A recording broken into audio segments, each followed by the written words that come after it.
Hey there, Brian Bram, Eagles Wings Community Church, with my last video in my blog series here on theologizing in the Emergent Church project for school that I'm doing. So if you haven't checked out the other videos, or most importantly the other actual written blogs, then make sure you check those out. This is what it looks like when I'm sunburned and not shaven. Well, that's just what it looks like. So I'm really going to be consulting my notes today because I want to be on point with a lot of these points. You're just going to have to deal with that. So this will be the final blog video for this, and typically the videos have been really about the major theme of space and how space is utilized in churches, and they've also been on the interviews. Of course, I don't have any interviews for these sort of final thoughts video. That's my daughters downstairs, if you can hear them. I don't know. So I don't have any interviews to go over, so it will just really be on some final thoughts and then, of course, space. So, you know, one of the things that we realize in life is that we have to make decisions. Every time we say yes to something, we say no to something else. And, you know, that's just kind of the reality. There's sort of a reality of knowing that you can't, you know, win everyone, you can't please everyone. So when it comes to space, we have to make some decisions. We're either going to have sacred space or we're not going to. And then we just have to sort of live with the decision. I think the most important thing, though, at least as we think about the major theme for Eagles Wings, which is once again not an emergent church, but when we think about diversity of thought and how space is tied into that, what's really most important for us is, after we've made the decision whether or not to have sacred space, which we haven't made that decision yet, but after we do, I think it's really more important than just the way that we carry ourselves and act, and just carry that out. So we just can't act as though, if we decide that we're going to have sacred space, that the people that don't have sacred space are idiots, or vice versa. I think if you put on that persona of this is what we think and do, and if you don't do it, then you're an idiot, it's just not going to serve a very good purpose, at least in terms of getting the other side to listen to you, I don't think. So I just don't think that they're going to listen to your arguments if that's how you're going to go about it. So I think probably we'll end up having some sacred space at Eagles Wings. Once again, it's not totally decided. We'll have some dialogue on it, I suppose, someday. But I'm just guessing that because eventually, at least for how the discussions have gone so far, it seems like eventually we'll have kind of some sort of main stage area, even though there are fair criticisms of being able to do that. So we'll make that decision, and then we'll just have to, you know, allow fair, calm criticism of the decision that we make. So, and we'll just have to be able to kind of say, hey, this is what we've done, but you're free to, you know, think that was the right choice or not the right choice. So we'll just have to kind of live with it. I just think that if we never do anything that might be criticized, then we end up not doing anything. So, some overall thoughts on the Emergent Church, not mentioned in either the written parts of my blogs or in the other videos, at least not that I can think of. One of my crazy friends, Lance, I always call him my crazy friend Lance on these videos and in my blogs, but you should follow him, Lance Ketch.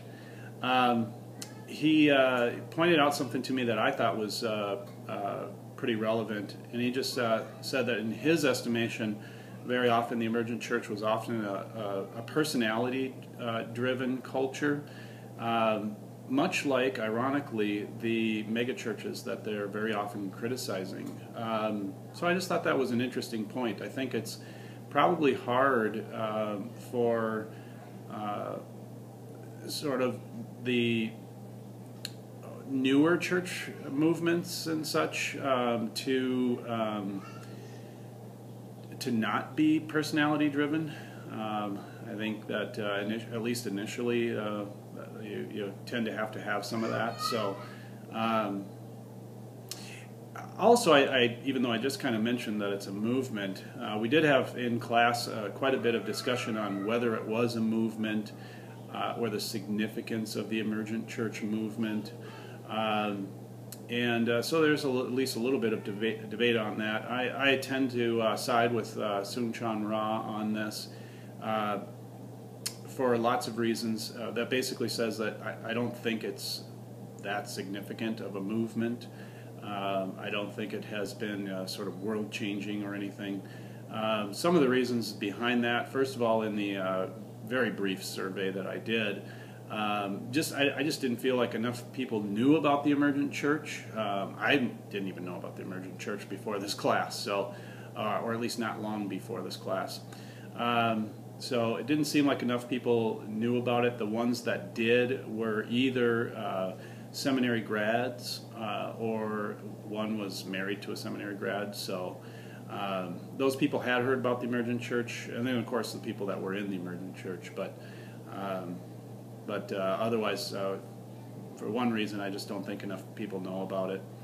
And I think numbers are somewhat important. So you definitely can disagree on that. I think that this idea that they have caused a lot of change by being prophetic is hard to prove and quantify. It may be that has happened, but I don't know that has happened. I suspect that there's been a lot of reasons for change recently in lots of churches. I think there's plenty of criticizing going on. I think the internet has probably led to some of that.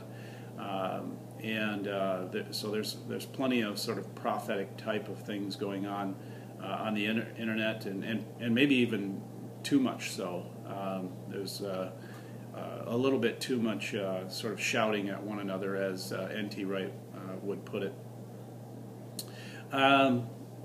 So I think that a lot of those criticisms have come from non-emergents. So it's really hard to quantify what impact the emergent church actually has had. I also, kind of jumping topics a little bit, this idea of everybody getting an equal voice, I think it makes the assumption that everybody wants an equal voice, that everybody expects to have an equal voice. And for me, I don't expect to have an equal voice in every setting that I'm in. I think as I move around from setting to setting throughout my day, I try to recognize when I'm in a situation where I should have an equal voice, and when I'm in a situation where I shouldn't have an equal voice.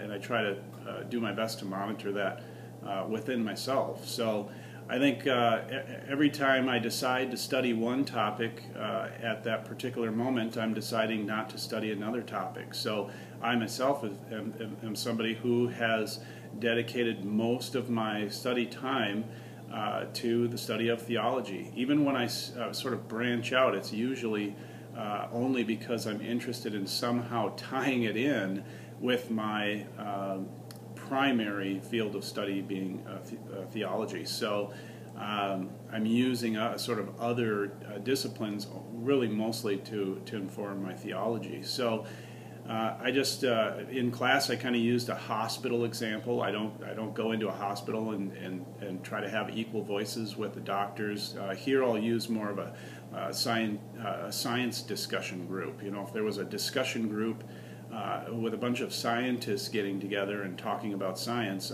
I just wouldn't sit in there and pretend to be an expert, and I wouldn't start crying foul if they weren't giving me an equal voice. I don't think that's a situation where I should have an equal voice, because I haven't done the work. Now, certainly if they spill over and start talking about ethics in science, well, maybe I can pipe in a thing or two there based on the study that I've done. Yeah, I just don't. I just kind of, in one of the blogs I know that I did talk a little bit about the tension that I have there. I don't want to seem sort of high-minded, like I know everything. I want to still have that epistemic humility, but I also want to recognize the hard work that I have done and that others have done. And if I recognize, I think, in a group, somebody who is acting like they've done a lot of that hard work, but not sort of paying respect to the people that actually have done it, and they themselves actually have not done it, then I guess I have kind of an issue with that. So I don't like that idea, and I don't think that's actually happening. It didn't seem like that actually was happening at the Emergent church that I went to. So some of these things, I think we are reading a lot of these Emergent books, or we're seeing video clips and all these kinds of things online or YouTube or whatever, and we're taking them very, very literalistically, and we're just taking them too far. So we might read something from an emergent author that talks about giving equal voice, and then all of a sudden we discover that there really are a lot of qualifiers and what is actually happening. So I think they're sort of talking from the ideal, and maybe even eschatologically to some degree. When we're all enjoying the comforts of eternity with God, then of course all the study that we've done here, I don't know. Does it transfer over? I suppose. I don't know. I'm sort of getting off now. Okay, so just going to go to the next point. So I think that if the first concern for the emergent church is reaching the lost, then I'm fine. I think if it's reaching the non-emergent church, then I'm not so fine. But I think plenty of Christians are making that mistake today anyways.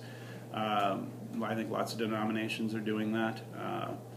I think especially Protestants pursuing Catholics and Catholics pursuing Protestants and proselytizing that way. And for me, myself, I just don't have a lot of time for that.